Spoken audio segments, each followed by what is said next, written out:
Aquí estamos de nuevo, muchas gracias. Un saludo cordial y cielos azules para todo el equipo de la gerencia de Ciudad del Distrito de Barranquilla.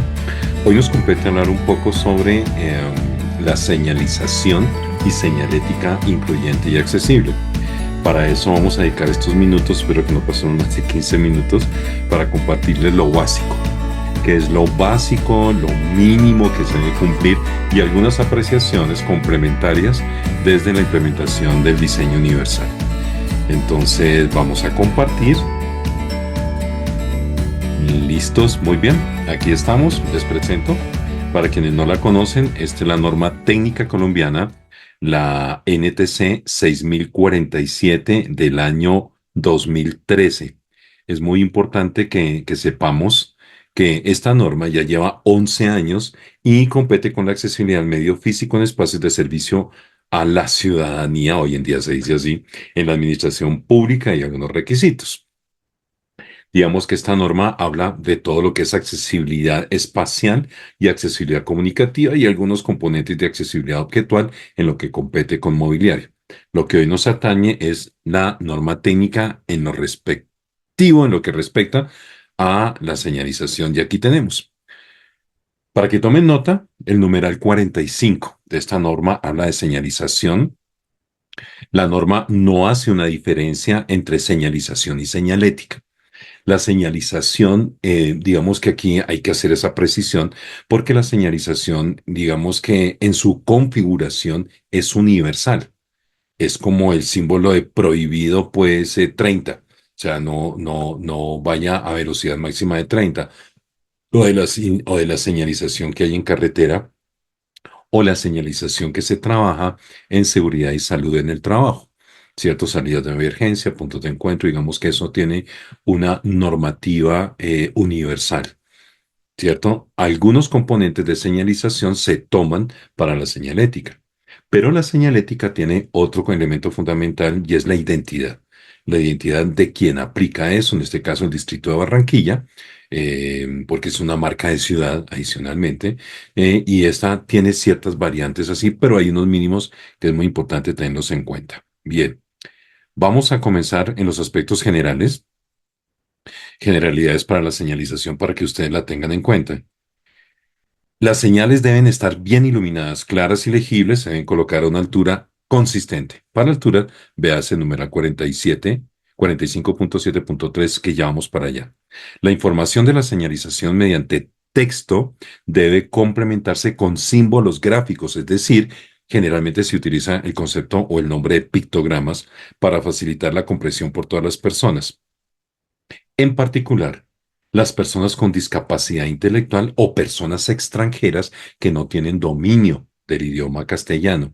Entonces, ahí es muy importante tener claro la implementación de pictogramas que sean entendidos universalmente o que si se aplican muy específicamente, se pueden desarrollar. Digamos que para el caso de el espacio público urbano hay pictogramas que son altamente reconocidos, como la persona caminando, como el símbolo de la bicicleta, como el símbolo de la motocicleta, como el símbolo de un automóvil, como el símbolo de los colores, etcétera, se trabajan ahí. Entonces, esto es muy importante. Las señales deben suministrarse en relieve y en braille. Aquí hay una precisión que es importante hacerla, porque las señales no todas deben hacerse en braille. Imagínate una señal que está colocada por si hay mucha gente, hay mucho tránsito, una señal que está colocada mínimo a 2,10 metros. Nadie la alcanza.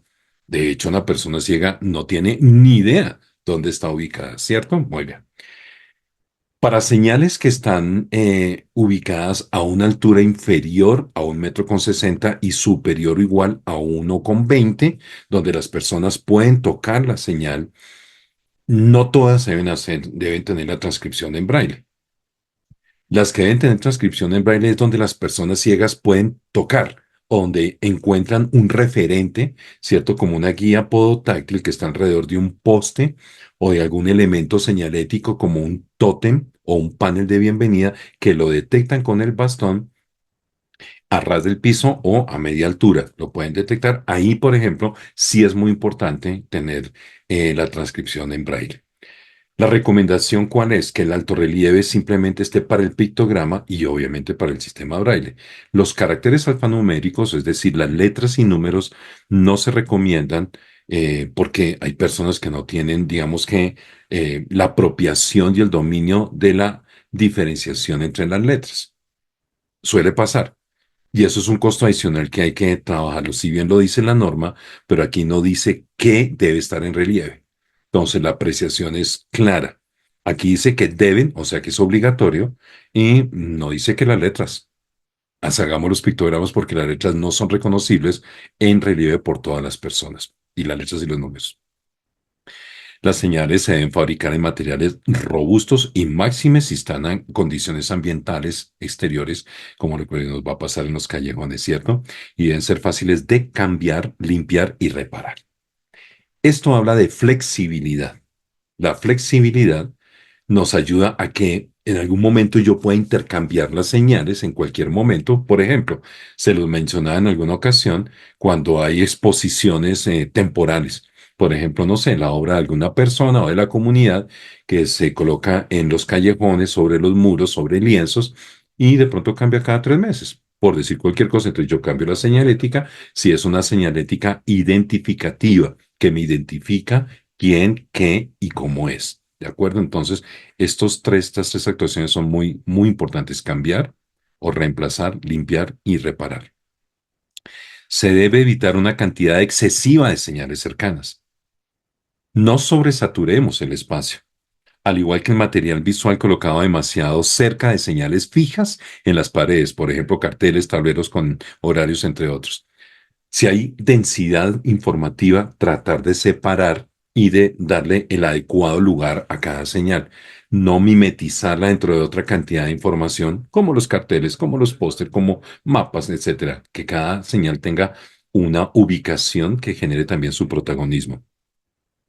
En donde se use braille como elemento complementario independiente de las señales táctiles, debe ser fácil de ubicar. Esta es clave. Era lo que les decía hace unos segundos. Debe ser fácil de ubicarla. Por ejemplo, si yo utilizo una guía podotáctil en un andén donde llego a un punto de decisión, uno es las guías de direccionamiento, encaminamiento, que son con los rectángulos en alto relieve, y llego a un punto de decisión que tiene las guías alerta. En ese punto me puede indicar que hay un dispositivo informativo. Llámese una señal, llámese un panel de bienvenida, llámese un tótem identificativo y descriptivo del punto o de la obra o de la experiencia que vamos a desarrollar. Ahí es importante que sea fácil de ubicar. Si tú le pones señalética en las paredes, en columnas aisladas, que la persona ciega no sabe dónde están, pues ¿para qué le pones braille? No le pongas braille a eso. Sirve para otras personas, pero lo fundamental y lo prioritario muy seguramente está en instalaciones señaléticas que las personas ciegas puedan ubicar. Personas ciegas y personas con baja visión. Listo, igual ustedes van a tener aquí, les recomiendo que la lean, es muy importante, de fácil comprensión. Deben ser muy sencillas. Deben diseñarse de manera en que sean sencillas y fáciles de interpretar. Mire, la interpretación es fundamental. Si yo tengo un pictograma, si tengo una imagen, si tengo una ilustración, un mapa, ¿cierto? O una lista de elementos que sean muy sencillos, muy cortos, breves y que tengan, que se haga con prioridad. El mensaje no debe ser ambiguo. No debe permitir doble interpretación o más de dos interpretaciones, porque suele suceder. Bien, el principio de los dos sentidos es fantástico y sobre todo para las personas con discapacidad sensorial o personas con dificultades de percepción. No siempre tienen una necesidad particular porque puede ser una persona que utilice anteojos, ¿cierto? Y que se los quita o no los lleva o algo pasa y tiene necesidades particulares para percibir la información. Información audible y táctil para personas con discapacidad visual, incluyendo personas ciegas y personas con baja visión, e información visual para personas con discapacidad auditiva. Bien, los niveles de información se los recomiendo que los lean, los principales tipos de señales, y es importante hacer la aclaración. Hay señales de orientación, que son esquemas, planos, modelos, entre otros, o que se utilizan con flechitas, ¿cierto? Para allá queda el Parque Fundadores, para allá queda la Avenida 11 de Noviembre, por aquí queda el Callejón de Confamiliar. Punto. Y lo utilizamos a una cierta altura que sea visible. Ya les voy a hablar de las alturas. Esas son las señales de direccionamiento. Las dos. Guía itinerario de un punto A un punto B, tanto las de orientación como las de direccionamiento. Las funcionales, que es información explicativa de las condiciones del lugar. Por ejemplo, piso húmedo. Te está informando de manera funcional. Las señales informativas tienen por objeto guiar al usuario suministrando la información de destinos, direcciones, sitios especiales, distancias y prestación de servicios. Para el caso de los callejones, pues las podemos ubicar con respecto a las experiencias que tenemos, a la ubicación de los callejones, etcétera. Y señales para salidas de emergencia, que son señales de seguridad, señales preventivas también. Bueno. Aquí hay algunos ejemplos de los tipos de las formas geométricas que se utilizan para la información, para la prevención, para la prohibición, las formas también, si la forma es rectangular, si es triangular, si es circular, los colores. Hablan de los tableros de información que incluso la resolución 0068-2021, de la cual estuvimos hablando en una ocasión anterior, pues nos hace referencia a cómo ubicamos los tableros de información. Los símbolos táctiles, miren, los símbolos táctiles colocados en pasamanos, puertas, mapas o planos de pisos deben tener un contorno en relieve elevado similar al de las letras táctiles. Era lo que hablamos anteriormente. Para las pictografías, las pictogramas también elevarlo. También hay una precisión en términos del calibre, el grosor, exactamente para poderlo trabajar. Bien, lo de los suministros de señales táctiles realzadas y señalización braille, ahí les dan algunas especificaciones, pero lo hacen en otros contextos interiores, ¿no? Cuando hay ascensores o cuando hay información que está realzada, ahí los dicen precisamente a qué altura se deben colocar. Y vamos a pasar a la señalización braille, que esto es importante. Cuando se usa una flecha en la señal táctil, se debe colocar una flecha pequeña para los lectores de braille. La flecha es un localizador que ya dentro en las siguientes se los voy a compartir. En las señales con múltiples líneas de texto y caracteres se debe alinear horizontalmente un localizador braille semicircular con la primera línea del texto braille. Es lo que les decía hace unos segundos. Las señales braille deben ser realzadas en forma de tope y deben ser agradables al tacto. Se deben seleccionar a 8 milímetros por debajo de la línea inferior del texto y justificar a la izquierda. Bien. Los mapas y planos de piso táctiles se los dejo para que lo lean más adelante. La información audible no la vamos a utilizar en este momento. Las tipografías en términos de los tamaños, los ratios, que es la relación entre el grueso y la altura, también está especificada en las letras. Esto tiene que ver también con las distancias a nivel ergonómico, a qué distancia estoy y qué tamaño deben tener las letras. Entonces, esto es muy importante. Altura de las letras, figuras, señales y símbolos gráficos en las señales. La altura de las letras, figuras, señales y símbolos gráficos debe estar entre 15 milímetros y 55 milímetros, dependiendo, lo que les digo, de las distancias en las cuales los vamos a colocar. La altura máxima en realidad debe ser de 0,8 milímetros, ¿cierto? Casi un milímetro. 0,8 o un milímetro, casi un milímetro, aunque se prefiere una altura entre 1 milímetro y 1,5, para que lo tengan en cuenta. El perfil del relieve debería tener una forma de letra B redondeada colocada colocada arriba abajo. Aquí tenemos un ejemplo. Esta letra D está ahí, es el localizador. Esta que estamos viendo ahí debajo a la izquierda de la letra B de baño.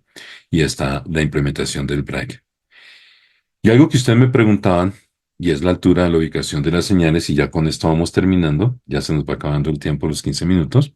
Las señales direccionales y funcionales deben estar ubicadas por debajo de 1,60 m, 1,600 milímetros, en donde sean de fácil acceso y sea posible tocarlas y leer con los dedos las señales realzadas, como los numerales anteriores. Las señales se deben ubicar de manera que sean visibles claramente para las personas que están sentadas. Muy seguramente vamos a ubicar mobiliario urbano en los callejones, entonces es muy importante ubicar señales que estén a esa altura, ¿cierto? De pie o que estén caminando. Ahora bien, las señales se deben colocar entre 1,20 m y 1,60 m. Desde la superficie del suelo o piso, debe ser posible acercarse a la señal para leerla a corta distancia. Pero miren que aquí hay una aclaración muy importante. Cuando las señales están ubicadas a esa altura, pero hay muchas personas, se recomienda colocarlas a 2 metros, un segundo, ya se nos acabó el tiempo, me voy a robar unos segundos más, a 2 metros con 10 mínimo de altura debemos colocarlos para que no se vayan a tropezar con ellas. ¿Listos? En donde hay espacio suficiente, las señales de las nuestros ya tiene que ver con las puertas. Pero miren, ahí en la norma les dicen a qué altura se debe colocar y si hay algún tipo de puertas, aunque no creo que vaya a haber aquí, pero sí les colocan alturas mayor igual a 1 metro con 20 o menor igual a 1 metro con 60. Por ahora, aquí terminamos, que eso era lo básico. Hay otra serie, aquí voy a pasar rápidamente para que ustedes vayan viendo algunas especificaciones que se deben tener en cuenta. No todas se aplican en lo que ustedes van a implementar en el espacio público urbano. Algunos de los símbolos que se utilizan en este tipo de interpretaciones gráficas que deben ser muy claros, muy sencillos. Esto es lo que establece en la ISO 7001 adicionalmente, y que Icontec lo adopta como pictogramas básicos que, sin salirse de los patrones, es importante tener en cuenta, como por ejemplo el símbolo internacional de accesibilidad. Aquí lo tienen para condiciones de discapacidad, pero esto ya, digamos que esto fue creado hace 11 años. Hoy en día hablamos es de accesibilidad universal para todas las personas. La idea es romper el paradigma de la accesibilidad como un sello potestativo y exclusivo para las personas con discapacidad. Donde ustedes vean este símbolo que tenemos aquí, donde ustedes vean este símbolo, significa que el espacio es accesible y que es de uso prioritario, incluso para personas mayores, personas con discapacidad, personas gestantes o personas que transportan bebés, ya sea en coche o en brazos. Entonces, de esta manera cerramos lo mínimo homologado. Esto es lo mínimo que debemos cumplir. Ya ahí hay otras especificaciones para el caso de los paneles, ¿cierto? También de las alturas, que ya los hablamos, paneles de bienvenida, tótems e identificativos y explicativos de algo en particular que queramos mostrar, las señales orientadoras o direccionales, básicamente es eso, y lo otro es para que ustedes tomen nota de la NTC 5610, la 5610, que es la que habla, creo que es esa, sí, sí, sobre las guías podotáctiles de alerta y encaminamiento para los andenes, ¿cierto? Y también para el espacio público, aunque al interior de los callejones podemos tomar algunas decisiones que pueden ser importantes después. Por aquí les dejo de este video, es complementario al siguiente, donde vamos a hablar del futurable, el futuro que es deseable, y el futurible, el futuro que es posible o factible en la aplicación de los sistemas de información y comunicación para los callejones de Prado. Por ahora, esto es lo normativo, pero en el siguiente video vamos a hablar de lo que podemos hacer a través del diseño universal. Muchísimas gracias y bueno, aquí terminamos este espacio. Cielos azules para ustedes.